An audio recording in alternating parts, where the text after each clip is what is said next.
Bienvenidas compañeras, compañeros a esta nueva emisión de Alternativas. Diego Ramos Flores, perdón, nuevamente nos acompaña y esta vez vamos a continuar algo que quedó pendiente la vez anterior, cuando hablábamos del tema del endeudamiento. El Ecuador tiene más o menos el 90% de su Producto Interno Bruto comprometido en temas de la deuda, pero tiene un 60%, 55-60% adicional, o sea, estamos hablando de un 150% del Producto Interno Bruto total comprometido por la presencia de estos pasivos contingentes, es el eufemismo con el que se trata el tema, que son los laudos arbitrales, a los cuales desde la traición del gobierno de Moreno, luego en el de Lazo y ahora con el de Noboa, se está exponiendo al país a una verdadera hemorragia, es decir, es una extracción de recursos irracional, desproporcionada, absolutamente insostenible. Bueno, vamos a detallar con Diego despacito, ¿no? Los resultados, no solamente lo que está en la Constitución de una consulta popular, convocada por ellos mismos, ¿no es cierto? Convocado por esta agenda desnacionalizadora, esta agenda antipatria, que le salió el tiro por la culata, porque la gente se puso en sus cuatro y a pesar de que en otras cosas se quedó mareada por la propaganda, en este tema de manera categórica dijo, viva la soberanía del país. Te agradecemos muchísimo, Diego, de nuevo por esta gentileza y qué bueno que tengas este material que quieras presentarnos ahora. Bienvenido. No, muchas gracias, Pedro. Un saludo también a todos los que nos escuchan y nos ven. Yo agradezco muchísimo esta oportunidad. En realidad empezaré un poco recordando aquello que nosotros ayudamos también a divulgar en aquella época de la consulta, ¿no? Y que me parece a mí que jugó su papel importante en términos de informar a la ciudadanía, ¿no? Siempre con la verdad por delante y que así se tomen las mejores decisiones, ¿no? Entonces vamos a ver si logro hacer una suerte de recorrido de los argumentos que esgrimíamos dentro del Observatorio de la Dolarización en ese momento. Y después también hacer un recuento de las cosas que han pasado desde entonces, ¿no? Porque una cosa fue en su momento ganar la consulta en esta pregunta y otra cosa es lo que el gobierno ha hecho con ese resultado, ¿no? O lo que las distintas funciones del Estado han hecho con ese resultado. Bueno, aquí cabe recordar que Diego, a más de ser un investigador del Observatorio de la Dolarización ya desde algunos años, es también docente universitario. Entonces, vamos a tener aquí un análisis que no solamente incluye temas institucionales, políticos, económicos, sino que tiene un fuerte rigor académico, ¿no? Muchas gracias, Diego. Sigamos adelante. Eso espero, eso espero. Pues bueno, todo comienza por esto. Quienes recordaremos, aquellos que estuvimos en abril 2024 acá en Ecuador, pues se nos presentó esta papeleta y tenía esta pregunta número 3, que era acerca de si el Estado ecuatoriano estaba dispuesto a reconocer el arbitraje internacional. La idea ahí era modificar el artículo 422 de la Constitución, del cual ya hablaremos en breve, ¿no? Y A claro, ver, ¿cuál era la solamente cuestión? regrésate por favor. ¿Está usted de acuerdo que el Estado ecuatoriano reconozca el arbitraje internacional como método para solucionar controversias en materia de inversión, contractuales o comerciales? Ahí va todas las trampas, ¿no? Porque querían inclusive hacer con esos últimos detallitos, esas leguleyadas, querían hacer una trampa para ver si es que por ahí metían también otros temas.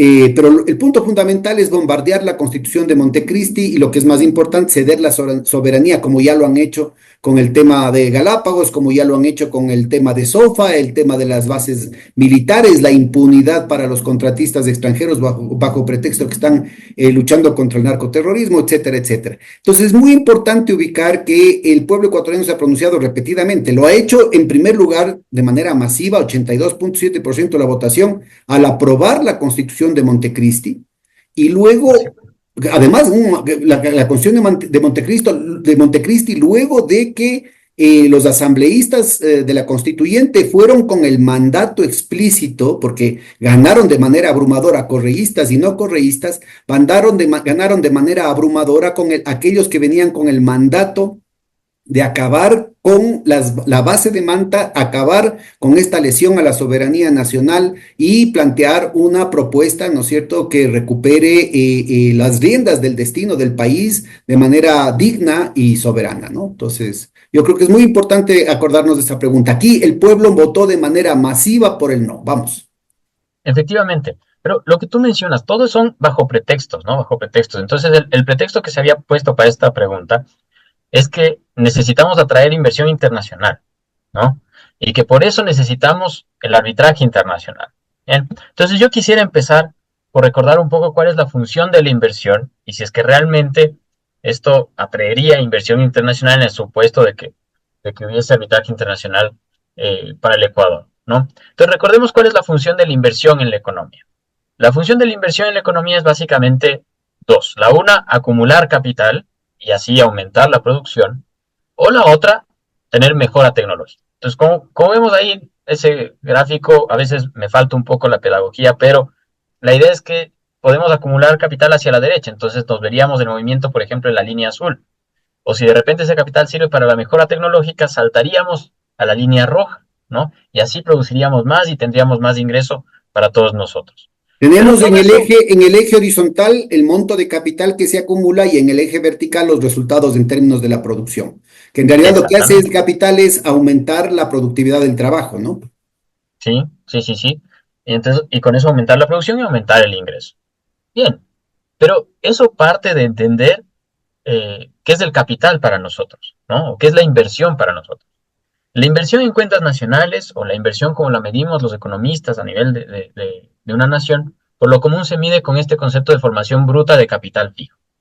Y eso incluye equipos, maquinaria, infraestructura, es decir, todo aquello que aumenta la producción real, no aquello que aumenta el capital financiero per se, no aquello que aumenta la producción real.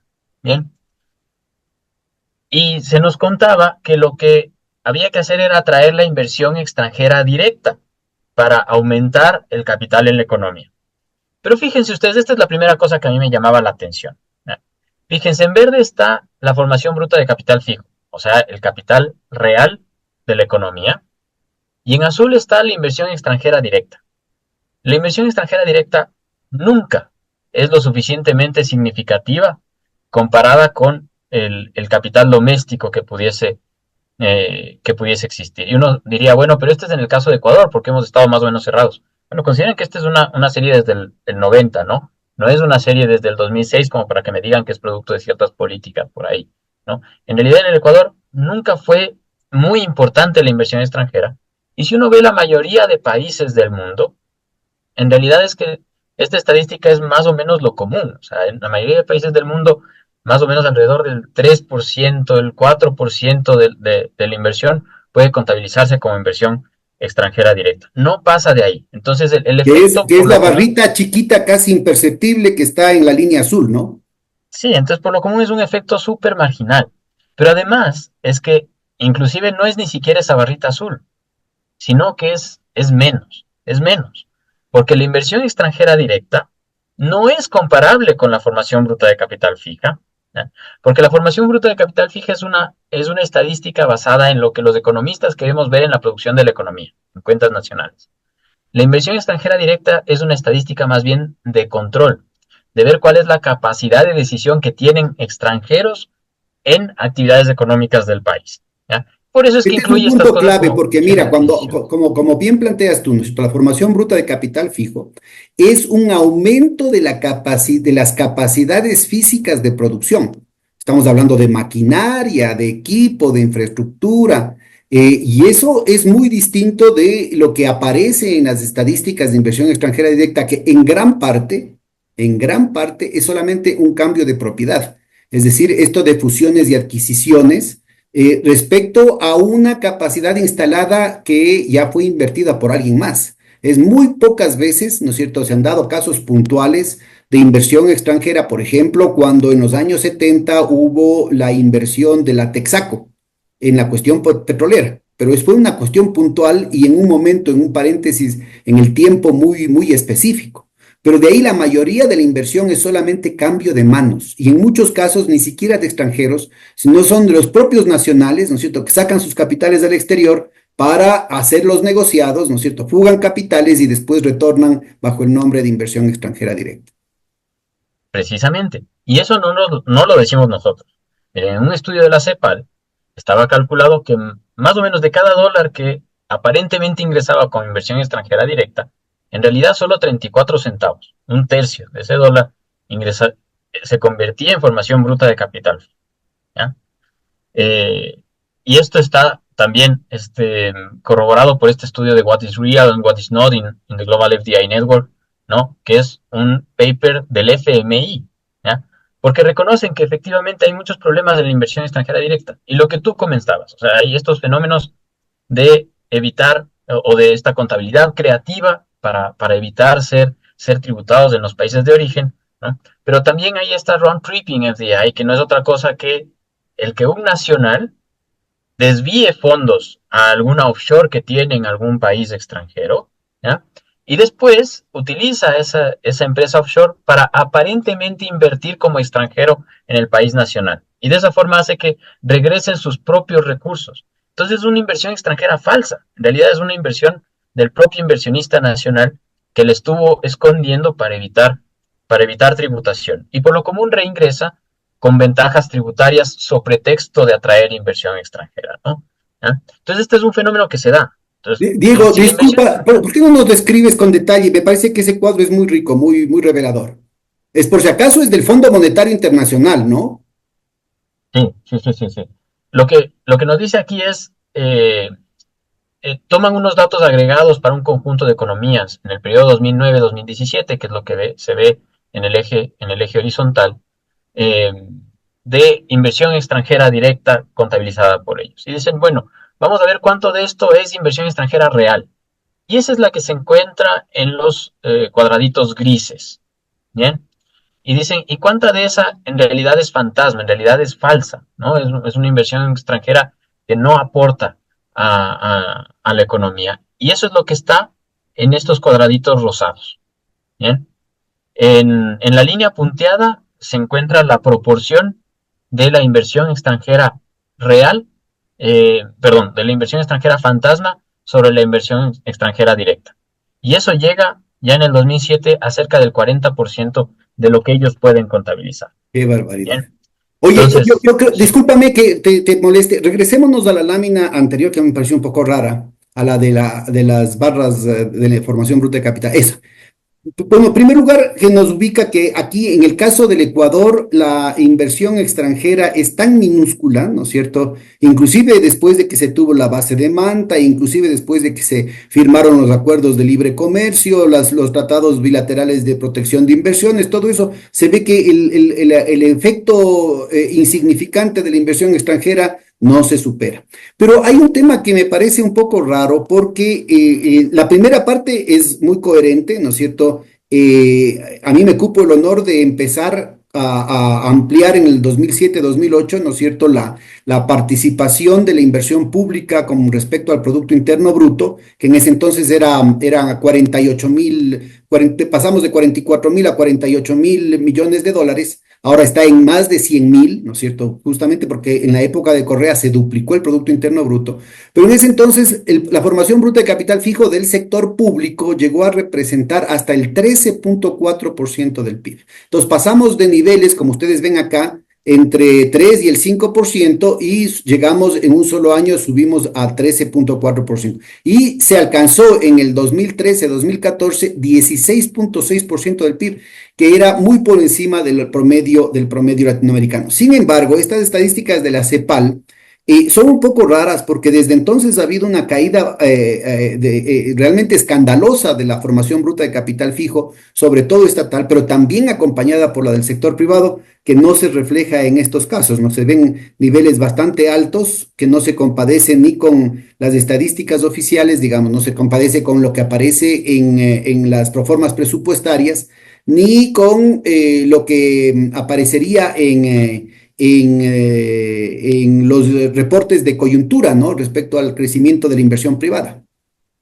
sí, han habido algunas revisiones. En general, digamos, la contabilidad del Ecuador desde más o menos el 2019 ha estado en muchas dudas. Pero en Están todo caso, cocinando los datos por todo lado, así es que pongámonos muy con un granito de sal respecto a estas estadísticas, ¿no? Es decir, si hubieran habido esos niveles de inversión público, no hubiera caído el Producto Interno Bruto como ha venido cayendo de manera sistemática desde el 2017. Como además lo sí, reconoce el Fondo Monetario Internacional. El Fondo Monetario Internacional, en el escenario triunfalista, plantea en su carta, en la carta de intención, que el PIB per cápita del 2014 recién se va a recuperar en el 2029, pero ese es el escenario triunfalista, que obviamente no toma en cuenta, por ejemplo, que el año que cerramos, por los apagones, por la irresponsabilidad del gobierno de Noboa y también del de Lazo, ¿no es cierto? Tuvimos los apagones y eso significa una caída del Producto Interno Bruto al menos del 3%, si no esté más. Entonces, yo creo que es importante tener presente eso, ¿no es cierto? Las estadísticas azules son de otra fuente y allí son un poco más confiables porque están corroboradas por el propio Fondo Monetario Internacional y otras estadísticas de balanza de pagos.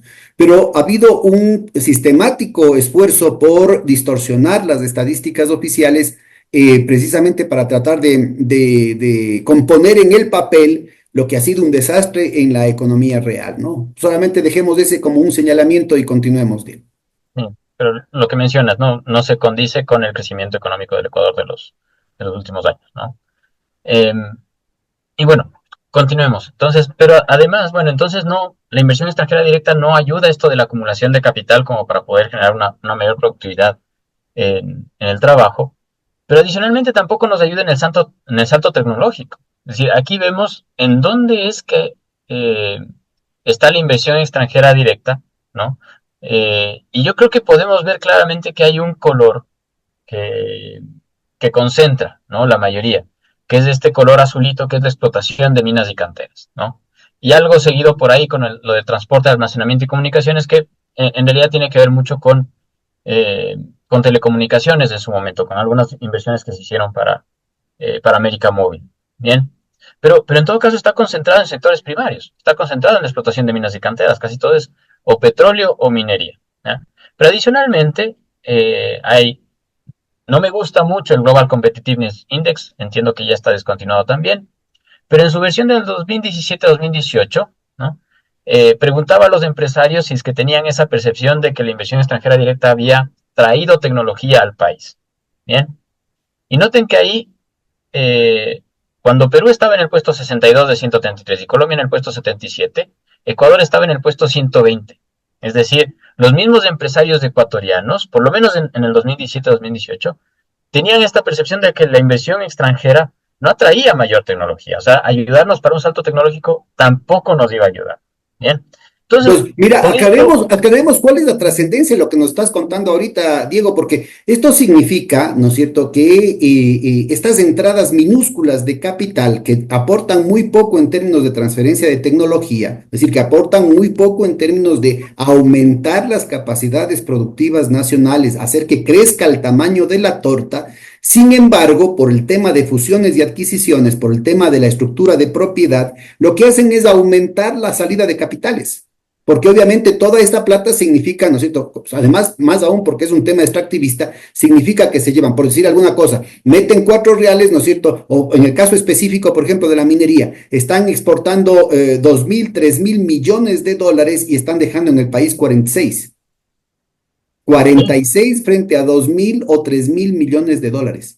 Entonces, no, y está declinando además, en lugar de mejorar en el tiempo, está declinando. Y no es que nos ha quedado aquí el know-how, nos ha quedado aquí la tecnología para procesar, por ejemplo, cobre, como en el caso de Chile. Estoy hablando del Chile de finales del siglo XIX, ¿no es cierto?, que ya procesaba el cobre en su propio territorio y que además tenían la maestranza donde fabricaban las maquinarias, los insumos, los instrumentos para la industria del cobre. Aquí cogen y se llevan el lodo y nos dicen, nos comen el cuento de que han habido 5 partes por millón. Nadie sabe si son 6 partes por millón, nadie sabe si es que además hay molibdeno, de pronto hay algún metal precioso, de pronto tierras raras, metales radiactivos, nadie se entera.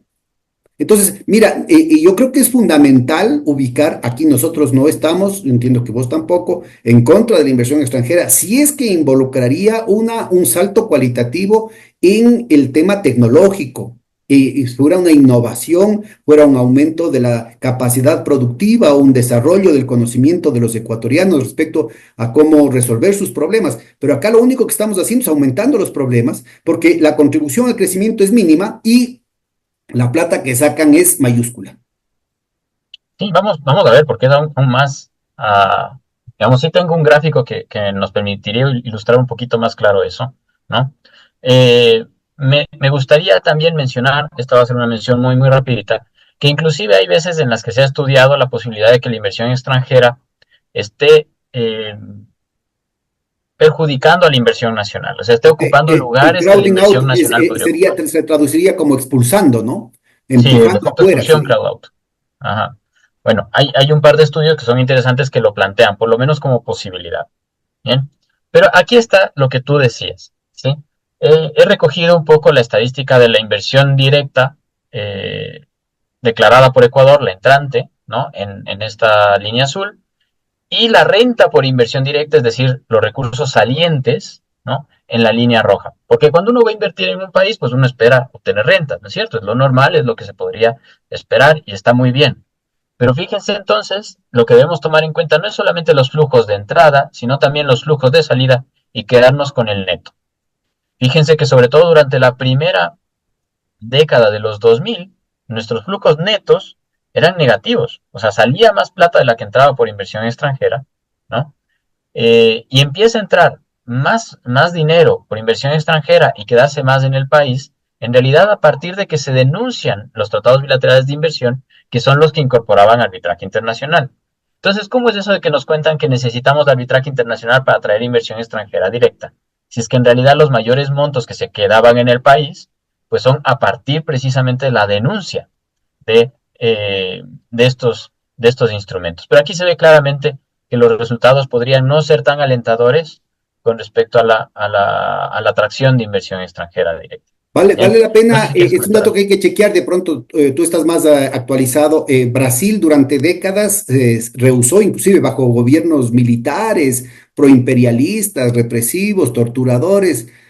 Brasil se negó a firmar tratados bilaterales de protección de inversiones y por tanto admitir los arbitrajes internacionales y otros mecanismos de cesión de la soberanía. Y él ha sido de largo el país que más inversión extranjera directa y con mayor transferencia de tecnología de esa inversión extranjera directa ha tenido en toda América Latina, hasta que México empezó con el tema de la máquina.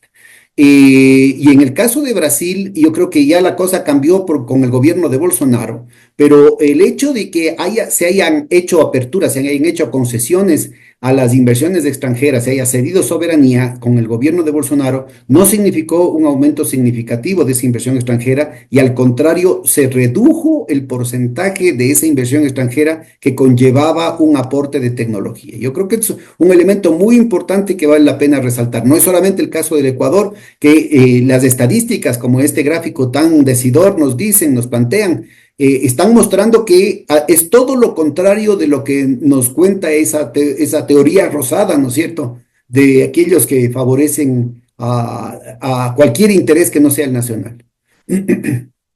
Sí, precisamente. Es decir, a mí me parece que nos ponen todo al revés, ¿no? Nos dicen, en realidad hay que atraer inversión extranjera para crecer, ¿no?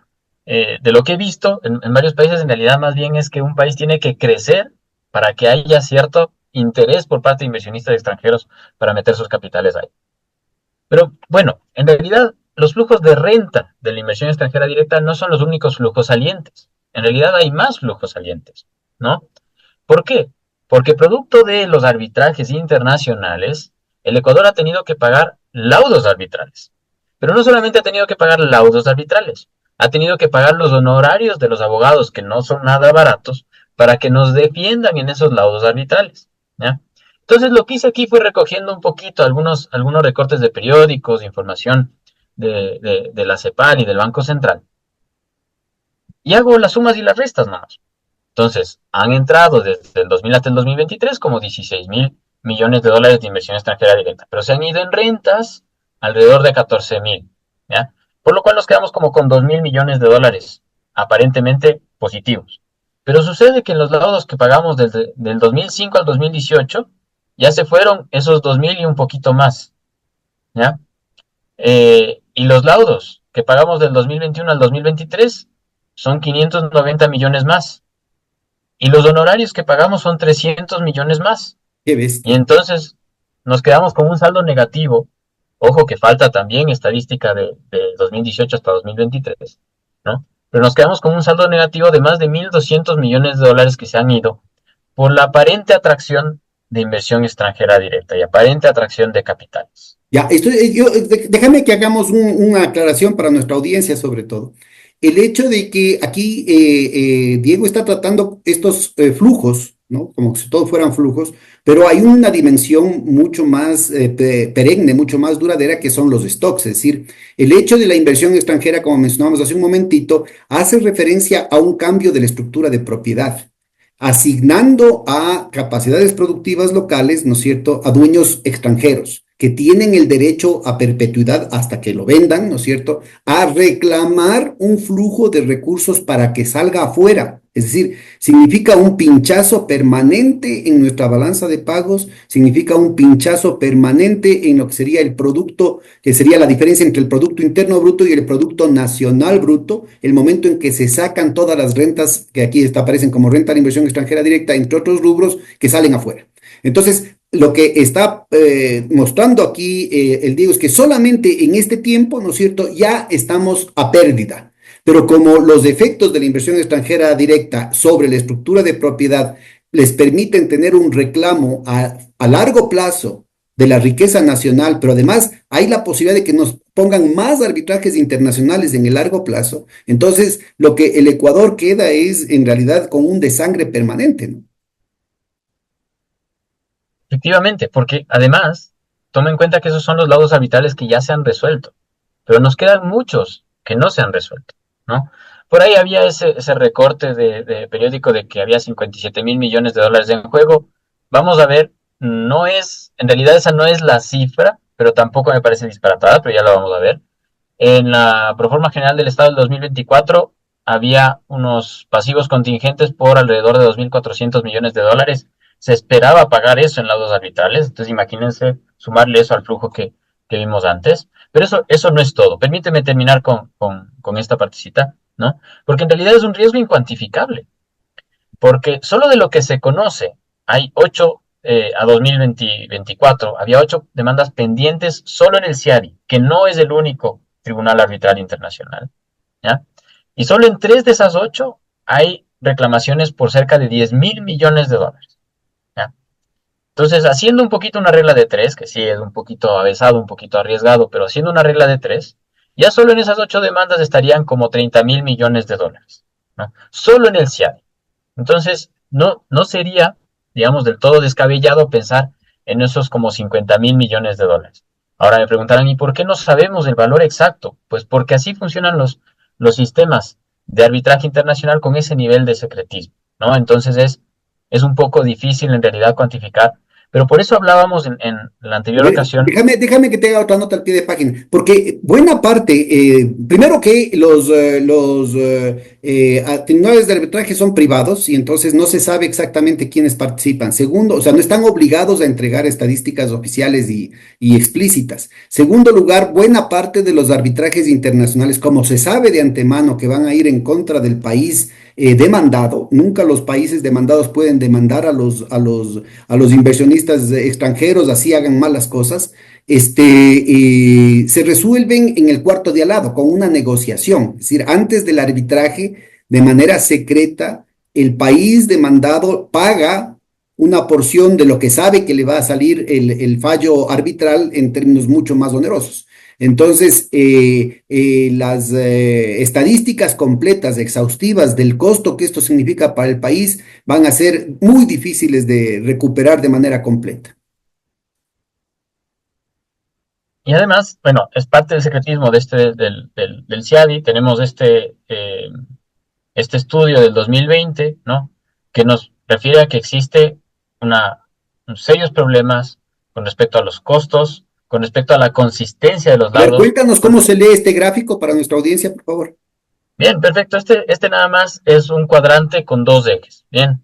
Entonces, lo que nos dice aquello que se encuentra hacia la izquierda es identificado como un problema dentro del sistema de arbitraje. aquello que se encuentra hacia la derecha se ve como que no fuera un problema. ¿Bien? Aquello que está hacia arriba es algo acerca de lo cual existe evidencia cierta, ¿no? Absolutamente cierta o un conocimiento cierto, ¿ya? Y lo que está hacia abajo es más una suerte como de percepción en donde no hay un conocimiento cierto, de acuerdo con la metodología de este autor Ben.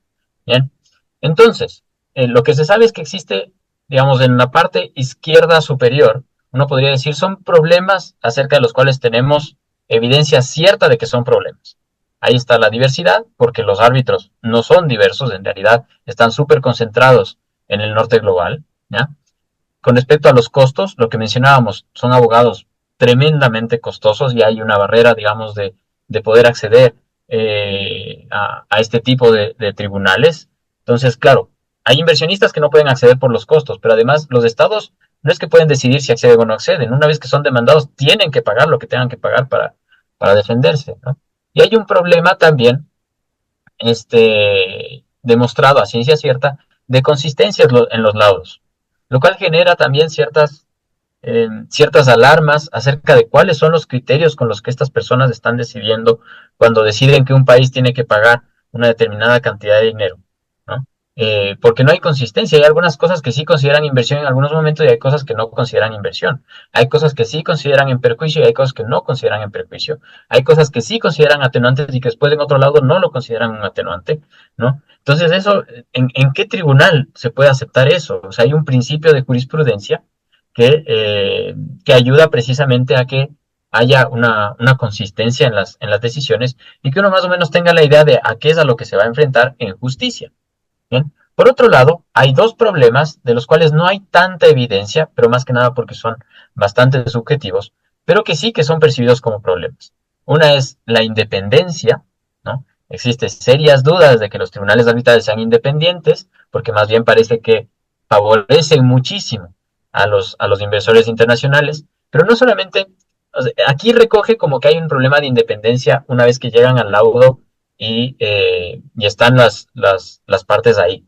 En realidad existe un problema de independencia estructural, porque como bien mencionabas, Pedro, en realidad, cuando uno va a un laudo arbitral desde la posición de Estado, en realidad lo máximo que uno puede aspirar es a no perder, ¿ya? Pero Pero eso, nunca a ganar. no perder, a que no le hagan pagar más de lo que ya está pagando a los abogados, que son unos verdaderos tiburones.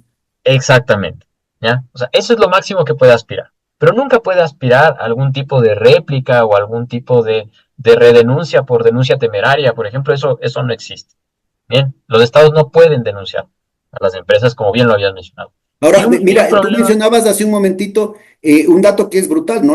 Hago acuerdo a nuestra audiencia, 320 millones de dólares en honorarios a los abogados internacionales, que en muchos casos, ¿no es cierto?, más actúan a favor, incluyendo a gente de la Procuraduría, como el propio procurador Íñigo Salvador, ¿no? Debe haber gente muy decente dentro de Procuraduría, pero el papel que ha tenido es verdaderamente patético, ¿no es cierto?, haciendo un esfuerzo mayúsculo por perder todos los juicios en contra del país. El punto fundamental es cuántos hospitales pudiesen equiparse con 320 millones, cuántas escuelas, cuántos chalecos antibalas para nuestros soldados, para nuestros policías podrían equiparse con esa plata, ¿no? Y se están yendo y estamos condenados, se está yendo y estamos condenados a seguir contratando a estos abogados por la irresponsabilidad de volver a abrir las puertas de los arbitrajes internacionales, que ya se habían cerrado en el gobierno de Correa. entonces la literatura internacional ya reconoce que hay algunos problemas y que se debe reestructurar este sistema, por no decir echarlo abajo, ¿no? Eh, para mí era muy importante remarcar en la época de la consulta y ahora también, ¿no? Que en realidad para tener una atracción verdadera de inversión, ¿no? Uno debe tener una estrategia de desarrollo nacional. Y un poco lo que mencionabas es, nosotros no podemos estar en contra de la inversión extranjera de ninguna manera, ¿no? Pero sí reconocer que debe estar dentro de un marco de institucionalidad nacional. O sea, debe poder contribuir al desarrollo nacional en los términos que la misma nación ha decidido. Nosotros tenemos planes de desarrollo. Desde el 2007 tenemos ventajosamente planes de desarrollo, ¿no? Y un poco la inversión extranjera debería por lo menos abocar esos planes de desarrollo e intentar perseguir el desarrollo en esos términos, en esos términos. Bien, pero en cambio, si la narrativa es distinta y más bien tenemos que ajustar nuestro desarrollo y ajustar nuestras instituciones a la atracción de inversión extranjera. Más bien es una suerte de, eh, más que humillación, es una suerte de avasallamiento, ¿no?, de las instituciones nacionales a los capitales extranjeros. Ahora, este de aquí, En, quédate un poquito en el anterior. Yo creo que es un tema fundamental. Miren, aparecen gobiernos totalmente antinacionales que están permanentemente, sistemáticamente desbaratando cualquier argumento que permita el desarrollo de las fuerzas productivas locales y poniendo y endiosando, ¿no es cierto?, poniendo en una situación desproporcionada el tema de la inversión extranjera directa para justificar el tener una actitud regalona, con lo que supuestamente iban a traer inversión extranjera. Yo recuerdo que en la época de Moreno, el yerno de la señora, pariente además del actual presidente, el yerno de la señora Isabel Noboa Campana, él anunció que iba a traer 19.000 millones de dólares de inversión extranjera. ¿Cuánto de eso entró? Nada. El ministro Prado, que fue de la Julio Asociación de José. Bancos Privados, ministro de la producción de Guillermo Lazo, él hablaba de 30.000 millones de dólares que ya iban a llegar de inversión extranjera directa. ¿Dónde está esa inversión extranjera? Novoa también anda con ínfulas de que se codea con el jet set internacional, que él es amigo personal de los multimillonarios, de los oligarcas de todo el mundo y una cuestión así, y ni siquiera él, ¿no es cierto?, paga los impuestos. Él ni siquiera tiene sus inversiones aquí. Buena parte de las inversiones de la familia Novoa están afuera y quieren convencernos de que con esto vamos a lograr el desarrollo nacional. Es absolutamente, absolutamente ilusorio el hacerlo, pero la cosa se agrava porque no queda solamente ahí. Con las actitudes de los gobiernos que han estado desmantelando la vigencia del Estado, que han estado desmantelando el Estado de Derecho, han estado vaciando las instituciones, vaciando la democracia, que han estado sistemáticamente permitiendo la penetración del narco en las altas esferas de la finanza. Ahí está el tema del reporte León de Troya, en las altas esferas de las Fuerzas Armadas, de la policía, como lo han dicho varias autoridades nacionales y hasta extranjeras, cuando los embajadores meten pico de manera indebida, lo mencionan sin ningún empacho, ¿no? Claro que lo están manipulando, además en términos políticos electorales, pero de todas maneras queda esa evidencia. Pero también es el tema fundamental de la lesión del territorio nacional, la permanente pérdida de soberanía del territorio nacional, no solamente en términos explícitos, como hemos mencionado ya, sino en términos implícitos en lo que tiene que ver, por ejemplo, con el control de los puertos. O sea, no solamente es el control de la seguridad ciudadana, sino el control de los puertos. ¿Cuántos puertos hay aquí en el Ecuador? ¿Cuántas exportadoras de banano hay? ¿Y por qué el país no se entera, ¿no es cierto?, de las capturas cada vez más grandes, más audaces que se hacen en Europa y a cada rato. La última fue en Turquía hace unos 10, 15 días. Y la gente no quiere hablar de cuáles son las empresas bananeras que están haciendo esas exportaciones contaminadas con cocaína. No quiere hablar de cuáles son los puertos y cuáles son las empresas, cuáles son las familias vinculadas al poder político y económico de los últimos tres gobiernos que han estado involucrados en esos embarques. No quieren decirnos cuáles son los bancos involucrados en esas transacciones. No quieren decirnos cuáles son los jefes militares de la zona, cuáles son los jefes policiales de la zona, cuáles son las autoridades de aduanas, cuáles son las autoridades civiles y militares que están involucradas en todo este proceso. No se requiere, ¿no es cierto?, el atacar a muchachos de 11 años, ¿sí?, para combatir realmente el narcotráfico, cuando tenemos esta posibilidad, con la propaganda que se está haciendo, con la propaganda electoral que se está haciendo de que se está combatiendo el narcotráfico, están dando una imagen internacional, no solamente de un Estado fallido, sino de un Estado totalmente controlado por la mafia y en una violencia extrema. ¿Quién va a venir? ¿Qué inversionista con dos dedos de frente va a querer venir a invertir aquí en el país? Se quiere comer el cuento, por ejemplo, de que uno de los sectores que se está apoyando es el sector turismo, con la propaganda que hace el propio gobierno a nivel internacional. ¿Quién va a querer venir acá a pasar unas vacaciones tranquilas? Entonces, yo creo que es muy importante esta lámina, ¿no es cierto? Porque pone en perspectiva todas las cifras que hemos venido conversando hasta ahorita, ¿no? Sí, como insistía, no es que la inversión extranjera nos va a traer crecimiento, es que nuestro crecimiento y nuestro desarrollo, si lo queremos, atraerá inversión extranjera si es que se quiere acomodar a lo que necesitemos, básicamente, ¿no? ¿Ah? Que está bien, así es como deben funcionar las empresas, ¿no es cierto? Se deben acomodar un poco a las necesidades de, de sus consumidores, al menos en teoría. Bien, ahora, lo que sí hay que llamar la atención es que esta pregunta que apareció en la consulta popular en realidad forma parte de una estrategia mucho más antigua, ¿no? Que era esto de los intentos de modificar el artículo 422 de la Constitución. ¿Qué es lo que dice el artículo 422 de la Constitución? Que no se podrá celebrar tratados o instrumentos internacionales en los que el Estado ecuatoriano ceda jurisdicción soberana a instancias de arbitraje internacional, en controversias contractuales o de índole comercial entre el Estado y personas naturales o jurídicas privadas. Bien, esto es fundamental porque en realidad lo que se intentó, lo que se sigue intentando en la Corte Constitucional, es que se reinterprete este artículo como para que permita que se celebren contratos de inversión con cláusulas de arbitraje internacional y sobre todo tratados bilaterales de inversión con cláusulas de arbitraje internacional que permitan precisamente ese desangre de recursos a través de los laudos arbitrales. En el Observatorio de la Dolarización en realidad tenemos muchos artículos al respecto. Hemos recogido algunos amicus curiae que también se han presentado en la Corte Constitucional y todos esos Amicus los Curiae, pueden leer explícanos por ustedes. favor qué son los Amicus Curiae. Los amicus curiae, cuando hay una demanda o alguna petición de que se aclare algo en la Corte Constitucional, la Corte Constitucional abre un expediente acerca del cual después resolverá o dictará sentencia y busca a las partes interesadas. Pero además de las partes interesadas, hay expertos que pueden presentarse para testificar voluntariamente. Esto se llama como un testimonio de amigos, un amicus curiae, ¿no? Entonces, estos que En nosotros latín hemos quiere recogido son decir el precisamente cuidado del amigo, la preocupación del amigo, ¿no?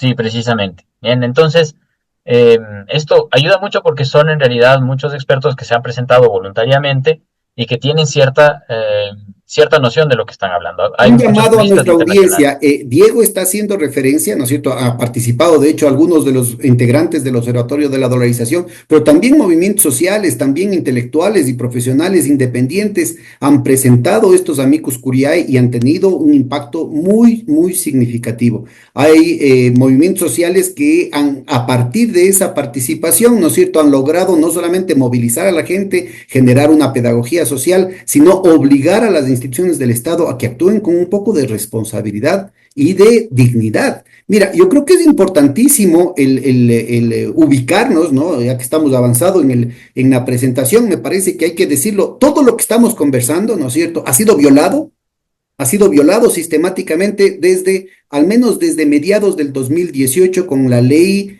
orgánica, la mal llamada ley orgánica de fomento productivo, ¿no es cierto?, de Moreno, que en contra de lo que dice explícitamente desde el artículo 418 al 422, plantea el asunto de nuevamente retornar a los arbitrajes internacionales, es decir, de manera inconstitucional, de manera ilegal gobierno de Moreno, el gobierno de Lazo, el gobierno de Noboa, insisten en exponerle al país a esta sangría, a esta hemorragia sistemática de recursos, a este tratamiento abusivo que tenemos en los arbitrajes internacionales. Los permanentes, no solamente que tenemos esto por escrito, sino que las insistentes respuestas del pueblo ecuatoriano diciendo contundentemente no queremos, les importa un comino. Y las autoridades de control, no solamente a nivel legislativo, sino también a nivel del sistema judicial, ¿no es cierto?, no están actuando con la diligencia que corresponde, inclusive llegando a plantear cosas de leguleyadas, porque familiares de ellos, ¿no es cierto?, forman parte de los lobistas de estos arbitrajes internacionales. Lo que mencionabas del gobierno de Lazo, mediante decreto, en el año 2021 lanza este reglamento a la ley de arbitraje y mediación. Y por supuesto, toca el arbitraje internacional. ¿Qué hace con el arbitraje internacional? ¿No? Lo primero que hace es abrir el arbitraje internacional para toda la contratación pública, a través de este artículo 4 de arbitraje del Estado y entidades del sector público, ¿no? Y lo segundo, que es quizás lo más perverso que sucede, ¿no? Miren este artículo 15 del reglamento. Lo que dice es que, bueno, es un poco largo de leer, así que se lo resumo en lo más fundamental. Lo que dice básicamente es que si hay un laudo arbitral internacional, puede venir cualquiera a pedir que ese laudo arbitral internacional se ejecute en el Ecuador y un juez está obligado a hacer que se ejecute. y que se saque dinero del presupuesto general del Estado para que se ejecute ese laudo arbitral, sin ningún tipo de revisión, homologación, eh, procesal, ningún tipo de filtro, ¿no? Como para precautelar al menos las finanzas del Estado, digamos, ¿no? Por no decir precautelar que haya habido el debido proceso en, la, en el laudo. Antes de este decreto, ¿no? Se había establecido un reglamento por parte de la Procuraduría, una norma por parte de la Procuraduría, me parece que en el año 2012 o 2014, en la que obligaba que un juez nacional tenía que primero revisar el proceso y decidir si es que el laudo arbitral, si es que el pago del laudo arbitral o la ejecución del laudo arbitral procedía o no procedía. ¿Ya? Y de esa forma se podían precautelar también los recursos nacionales. Imagínense que de repente mañana aparece que hay un laudo arbitral por 20.000 o 30.000 millones de dólares y al día siguiente aparece una persona frente a un juez nacional y le dice ejecute y que el Estado saque de la cuenta única del Tesoro los 30.000 millones de dólares para pagar el laudo arbitral. Para empezar, que ni siquiera hay, ¿no? Porque además habría que pagar de las reservas internacionales, seguramente, ¿ya?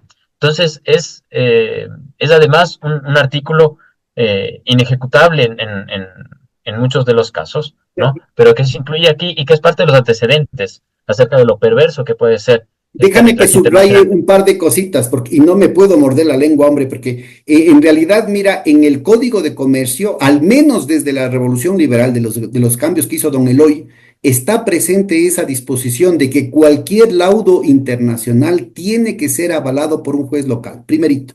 Y eso fue debilitado desde el gobierno de Sixto Durán, poniendo un poco una serie de leguleyadas, digamos, que permitirían que alguien pueda hacer interpretaciones antojadizas y una cuestión así. Por eso es que en el 2014, como parte de este proceso de blindarle al país frente a los ataques, porque son verdaderos ataques que sufre por parte de estos arbitrajes internacionales, se establecieron no solamente la denuncia de los tratados bilaterales de inversión, sino también esta disposición. Ahora, lo importante de esto es, señalemos la segunda gran barbaridad de este decreto. Este es un decreto del Ejecutivo. Y vean ustedes lo que dice, por ejemplo, vean artículo 15, vean por ejemplo el numeral cuarto, que es el más cortito. Ningún juez aceptará acción alguna que tenga como objeto retrasar, entorpecer o impedir la ejecución de un laudo internacional. ¿Cómo así un decreto del Ejecutivo se entromete en las funciones del sistema judicial? Esto es totalmente inconstitucional y es totalmente ilegal. ¿Y dónde está la Corte Constitucional pronunciándose sobre esto? ¿Dónde están las autoridades del sistema judicial protestando por esta violación sistemática de la ley? ¿Cómo así el presidente de la función ejecutiva puede ordenarle algo a algún juez? ¿Dónde están los constitucionalistas que se llenan de la boca y están llamados en todos los canales de televisión y en todas las radios, incluyendo radios que supuestamente son progresistas, ¿no es cierto? ¿Por qué no se pronuncian sobre cosas tan elementales como estas? ¿Dónde están las facultades de derecho? ¿Dónde están los colegios de abogado? Pues yo creo que es muy, muy delicado lo que está pasando, es muy grave porque como estábamos viendo, estamos aquí involucrando a miles de millones de dólares que salen del país en estos pagos y que además son parte de una permanente amenaza, de un chantaje y obviamente vinculado también a sobornos, ¿no? Esto aquí hay muchísima plata de por medio. Sigamos. Un gran negocio de por medio también, ¿no? Bueno, y llegamos a la consulta, y en la consulta, evidentemente, ganó el no con respecto a si el Estado ecuatoriano debía reconocer el arbitraje internacional, ¿ya? Con el 63,4% frente al 36,96%. O sea, sin lugar a dudas, en realidad. Nos hubiese gustado un poquito más amplio, pero en todo caso, después de toda la propaganda que se hizo en aquella época por el sí, pues es un muy buen resultado. ¿Y qué ha producido este resultado? Bueno, lo primero es que el 16 de mayo el asambleísta Ricardo Ulcuango presenta un proyecto de ley para dar Por si cumplimiento. acaso es un resultado que hubiésemos querido que sea más amplio, pero ahí nomás son 27 puntos de diferencia, ¿no? 27%, o sea, más de un cuarto por ciento de los votos válidos por encima del resultado a favor.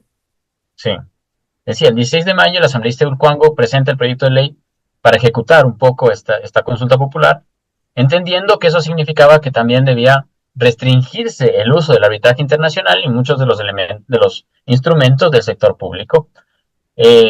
Prontamente, digamos, más o menos prontamente en términos de la Asamblea Nacional, la comisión, el Consejo de Administración Legislativa asigna ese proyecto a la Comisión de Justicia, presidida por el asambleísta Cedeño, que informa más o menos rápido el 10 de julio que se empiece con ese proceso y se empiece a publicar cada uno de los documentos en la página de la Asamblea. El 20 de agosto, esa comisión recibe un oficio por parte del secretario de Inversiones Público-Privadas. Y recibe ese oficio, y en ese oficio básicamente estaba absolutamente en contra de la ley, diciendo que lo único que se había pronunciado la población en la consulta popular era en que no se modifique el artículo 422, pero que ellos querían seguir utilizando el arbitraje internacional como un instrumento dentro de todas las, eh, eh, las ofertas de inversiones público-privadas que estaban manejando. Bien, y a partir de entonces, curiosamente, digamos, a pesar del esfuerzo que se hace previamente, pues 7 meses después no tenemos absolutamente nada, ¿no? No hay ni el informe para el primer debate de la comisión, ni el informe para el segundo debate de la comisión, Pero además, y por fíjate, de una supuesto, manera absolutamente, no solamente negligente, sino inclusive yo creo que debería investigarse administrativa y penalmente a las autoridades que nos someten a este tipo de cosas, porque se está involucrando contratos públicos en los que vuelve a abrirse la puerta de los arbitrajes internacionales. Dicen, por ejemplo, que el tema de la barcaza está vinculado con eso, que las ya compras vamos ahí. de estos equipos termoeléctricos que se lo ha hecho en medio de la emergencia a dedo, que dijeron que eran equipos nuevos y que en realidad han sido reciclados, también está sujeto a los arbitrajes internacionales. Pero más aún, la privatización que está avanzando, tanto en la cuestión eléctrica como en la cuestión petrolera, el campo Sacha, que es uno de los pilares de ingresos durante más de medio siglo para el Estado ecuatoriano, ¿no es cierto? También va a estar vinculando arbitrajes internacionales, en las que nos pueden, recuerden ustedes, ¿no? En el caso de Chevron Texaco, después de que son ellos los que contaminan a los niveles freáticos, dejan secuelas de enfermedad y muerte en las poblaciones más vulnerables del país, inclusive yéndose en contra de disposiciones de la empresa Texaco que había dado a nivel global. Aquí en el Ecuador no se cumplió, no se cumplieron esos estándares de cuidado, de sanidad, ¿no es cierto? Y se plantea una situación en la que es Texaco Chevron la que le demanda al Estado ecuatoriano por más de, al principio llegaron a plantear una indemnización de más de 29.000 millones de dólares, estamos hablando casi 30% del Producto Interno Bruto. Después se ponen como generosos, el país tendría que estar agradecido con ellos, porque ya bajaron un poquito, ya no van a ser 30% del PIB, sino solamente 19 o 10% del PIB, quién sabe en cuánto estarán negociando. ¿Se dan ustedes cuenta en esa negociación cuántos miles de millones están circulando? ¿Cuánto se queda en el camino? Entonces, miren, aquí estamos hablando de verdaderos absurdos, es una cuestión absolutamente pirata, absolutamente predatoria en contra de nuestros países. Y eso ya se están dando cuenta, mira, ahorita mismo hay países como España, o sea, países del primer mundo se están dando cuenta de los niveles de abuso que hay en los arbitrajes internacionales y en la propia Unión Europea hay un síntomas de rebelión respecto a estos arbitrajes internacionales. Mucho cuidado porque todo el paquete de privatizaciones que se están restregando las manos y que desde el gobierno de Moreno, el gobierno de Lazo, el mismo bloque de poder ha estado haciendo todo lo posible por repartirse los activos del Estado, van a involucrar como un candado el tema de los arbitrajes internacionales. ¿Y qué pasó después? Bueno, tuvimos ese primer intento, ¿no? Del proyecto de ley. Pero lo que sucede después, en octubre del 2024, el presidente Noboa, después de ver los resultados de la consulta popular, pues decide nominar en su terna de candidatos para la renovación parcial de la Corte Constitucional a Claudia Salgado Levy. Lo interesante, Claudia Salgado Levy es quien redacta esa carta a la que hacía referencia de Íñigo Salvador, en la cual le da vía libre a Chevron para que pueda ganar el, el, la controversia y cobrar su lauda arbitral, ¿no? Claro, se presentó una, digamos, una impugnación en contra de esta abogada, Salgado Levy, porque, claro, o sea, es un poco contradictorio que alguien que vaya supuestamente a defender la Constitución como Corte Constitucional, ¿ya? Se haya prestado precisamente para violar la Constitución de esta forma y sobre todo en contra de los intereses del propio Estado. En realidad esa Hay que impugnación... acordarnos que la señora Salgado es hija del anterior presidente de la Corte Constitucional, el doctor Salgado. Por supuesto, esa impugnación no fue aceptada, ¿no? A pesar de que una de las miembros de la comisión calificadora, Sonia García Mendoza, mencionaba que era evidente que no cumplía con los estándares de probidad notoria y ética profesional, la señora Salgado Levy, pero aún así rechazan la impugnación y pues todavía está ahí, ¿no? O sea que tranquilamente puede ser parte de la nueva Corte Constitucional y, y recordemos lo que decía antes, ¿no? Que parte de la estrategia es esta de reinterpretar el artículo 422. Y si esta doctora llega a ser parte de la Corte Constitucional, no me sorprendería que de las primeras cosas que haga es proponer precisamente esta reinterpretación del artículo 422 para poder habilitar la suscripción de tratados internacionales que incluya cláusulas de arbitraje internacional. Esa es una de las cosas que ha pasado. Bien.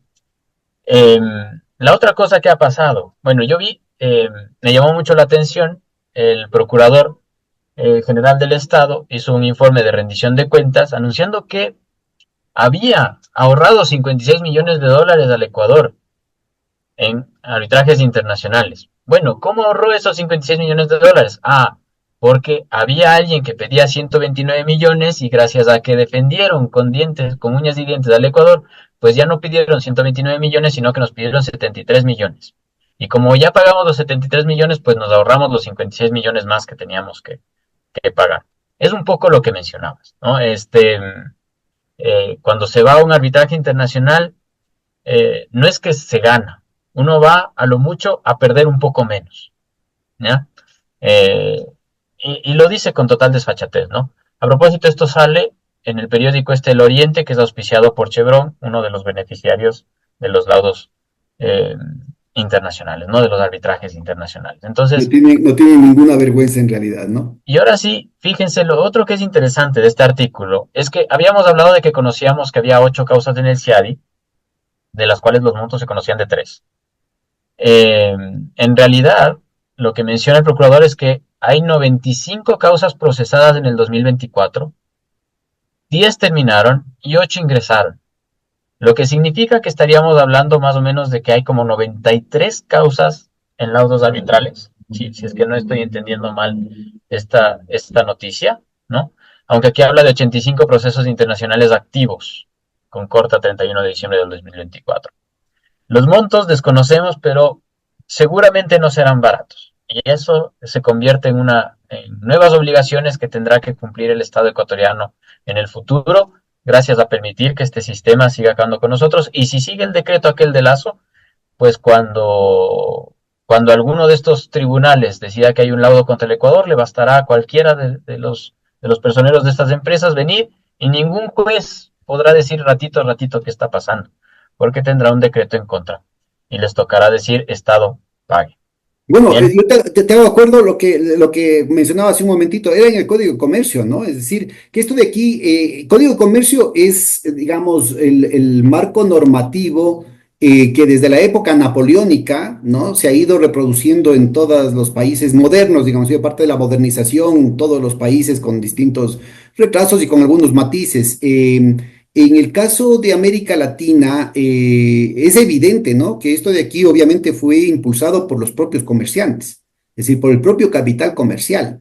No es una reivindicación ni de la Internacional Comunista, ni de los talibanes, son los propios comerciantes los que incluían esa disposición, que luego, ¿no es cierto?, en los gobiernos neoliberales intentó ser boicoteada y creo que la suprimieron en algún momento, pero que de ninguna manera puede ser resuelta por un decreto presidencial. Esto es un tema absoluto en términos de doctrina jurídica. De ninguna manera un decreto del sector ejecutivo de la función ejecutiva puede decidir algo de la función judicial.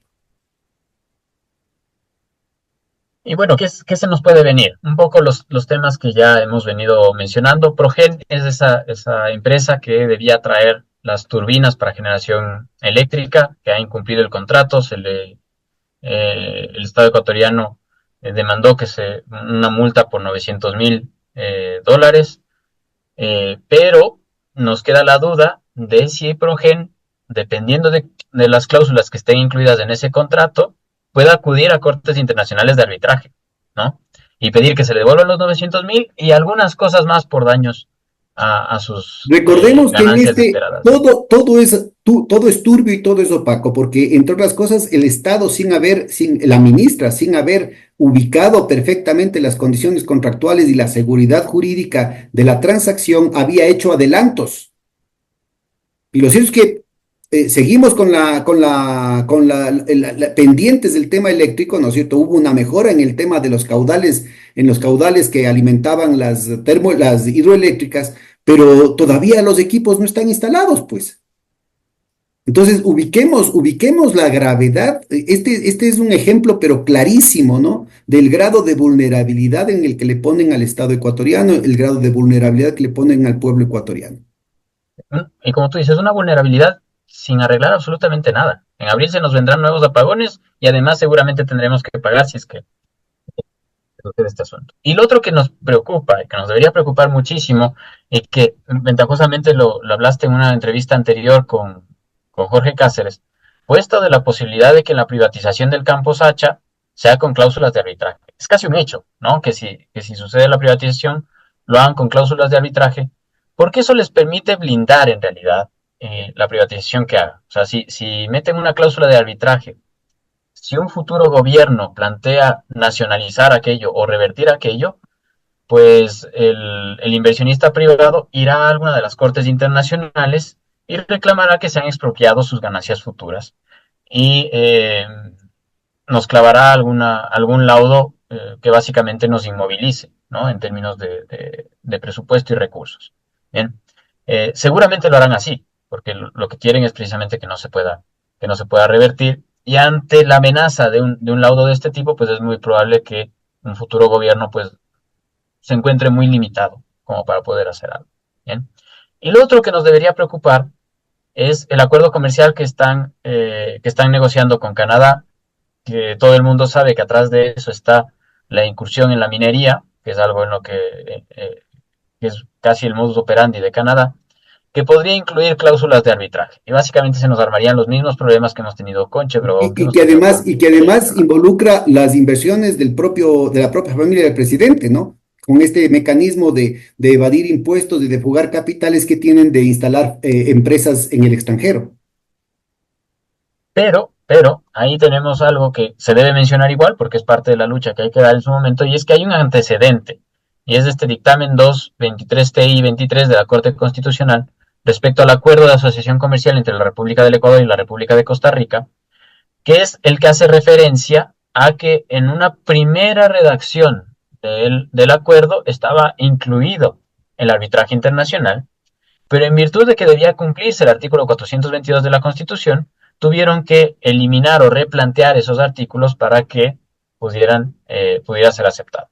Y solo una vez que eliminaron esos artículos o los replantearon para que no exista esa posibilidad de arbitraje internacional, pudo ese acuerdo ser finalmente ratificado. En ese sentido, por lo menos ahí sí existe jurisprudencia, y es algo que se podría solicitar y se podría demandar a la Corte Constitucional si es que llega a darse este acuerdo comercial con Canadá. Déjame, Ahora, sí, sigue, sí, sigue. sí, sí.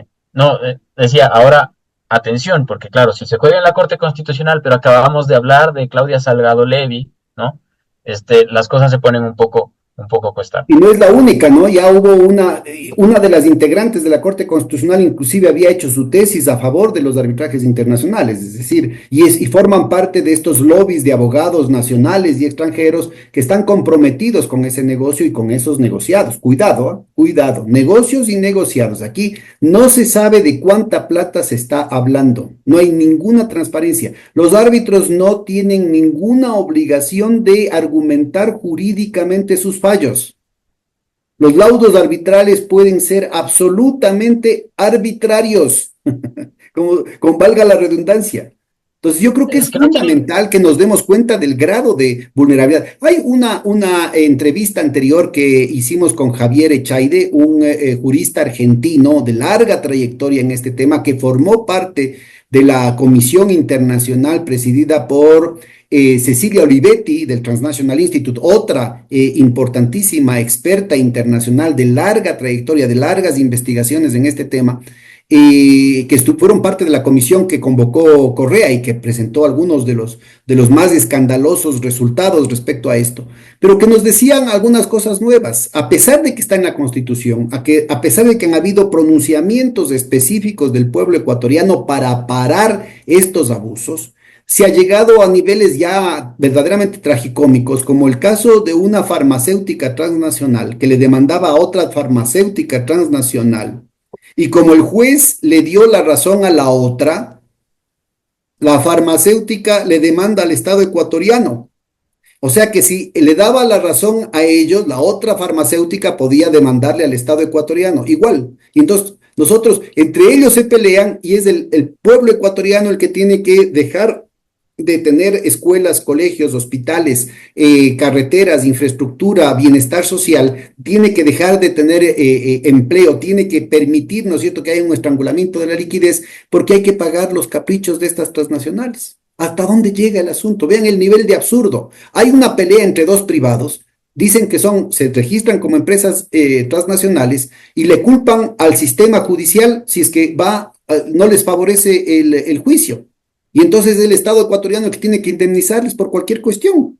O sea, miren, no tiene límites el grado de abuso, no tiene límites los niveles de sangre financiero que esto significa. Y todo esto de aquí, ¿no es cierto? Independientemente del grado de absurdidad, de los montos, inclusive de las multas e indemnizaciones que tiene que pagar el Estado ecuatoriano, además están incluyendo los pagos a los bufetes de abogados internacionales que son tremendamente onerosos. sí, de acuerdo. Y con eso en realidad ya termino. Aquí hay, para quienes quieran un poquito, sobre todo con respecto a la parte de inversión, si alguno quisiera profundizar un poquito más, ¿no? Em, lastimosamente se me quedó esta lámina, iba a ser un space que se iba a hacer en el observatorio, pero parece que se canceló. Oh, qué Eh, lástima. pero en todo caso, en el observatorio normalmente estamos muy pendientes de estos temas y casi siempre sacamos alguna noticia, alguna nota, alguna reflexión y pueden ubicarnos a través de nuestras redes sociales y nuestra página, ¿no? Dolarización.org. Estamos en Facebook, en Twitter, en TikTok, donde solemos subir mucho contenido que puede ser de interés para todos ustedes.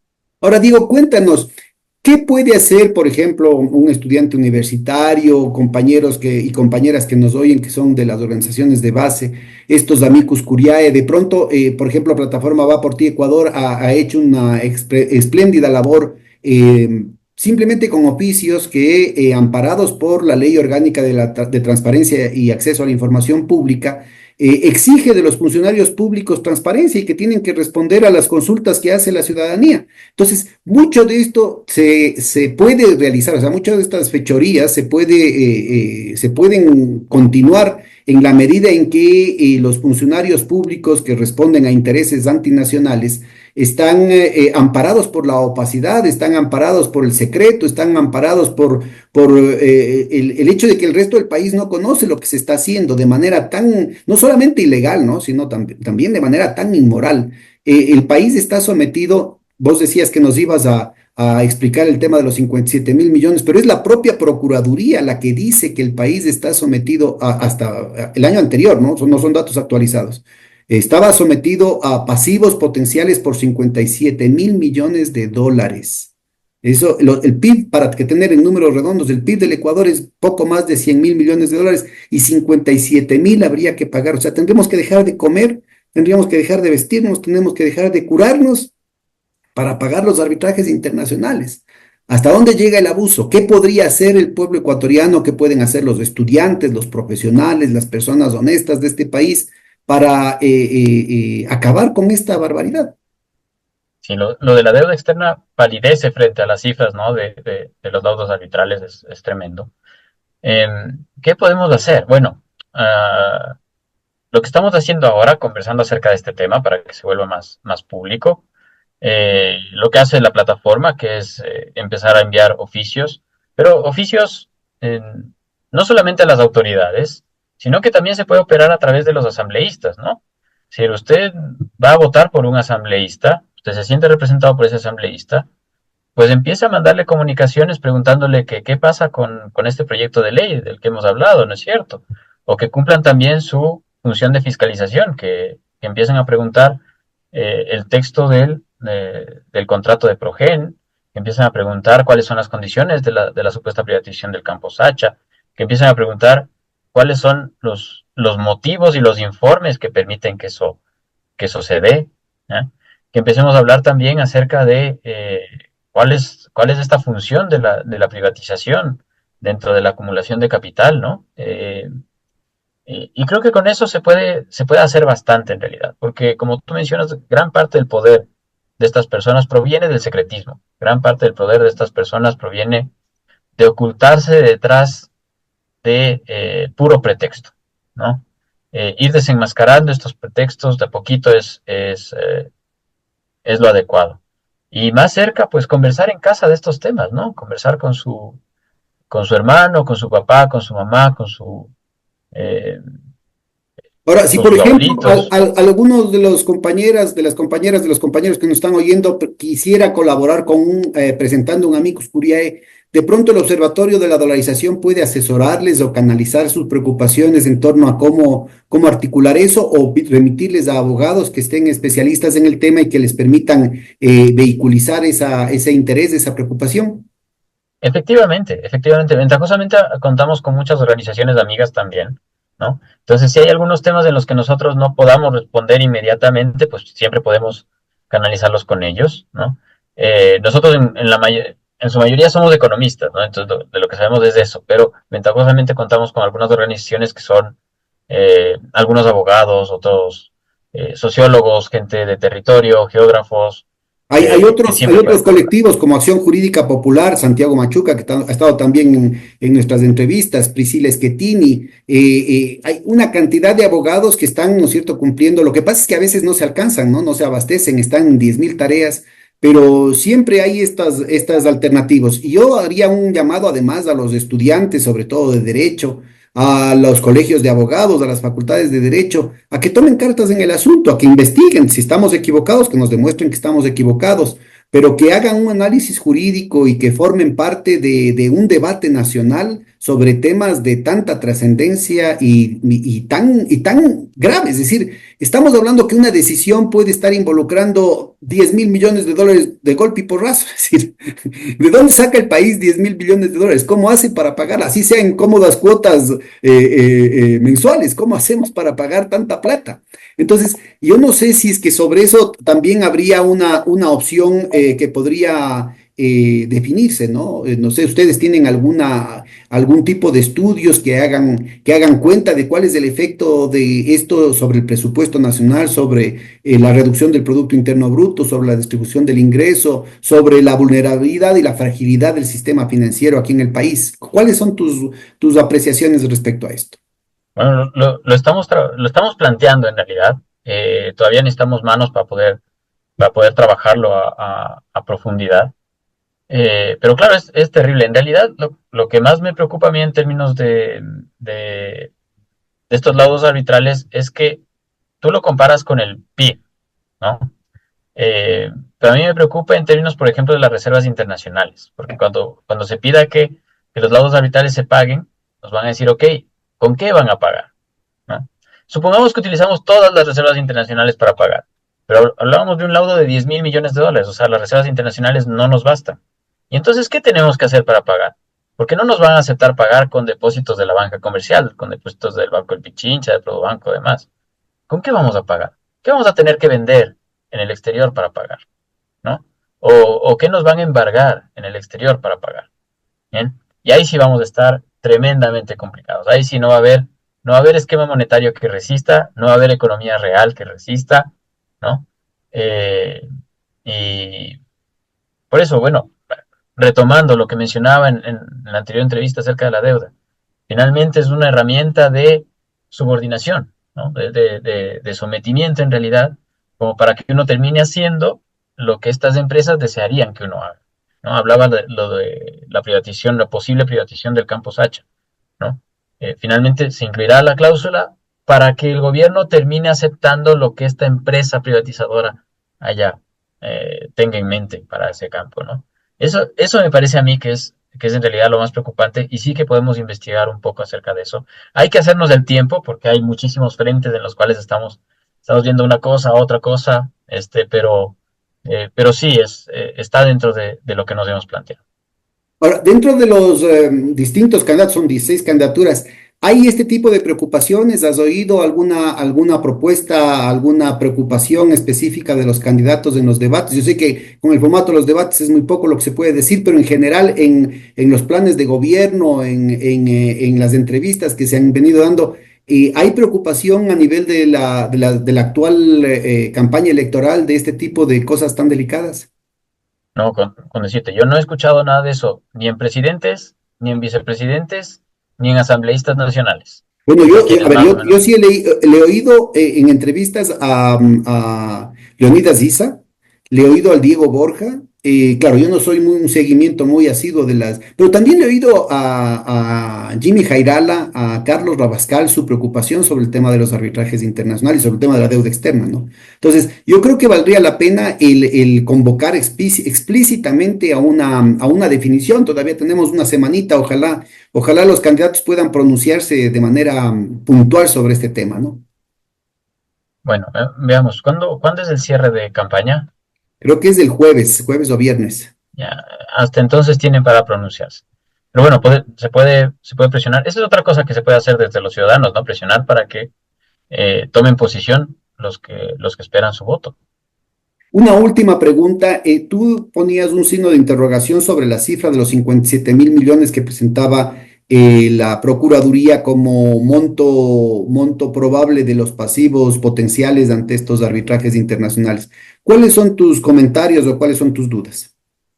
Sí, eso venía de aquí. Lo que pasa es que se utilizó esos 57 mil millones en esta nota de vistazo, ¿no? Y después todo el mundo empezó a hablar de que había 57 mil millones en laudos arbitrales. Bien.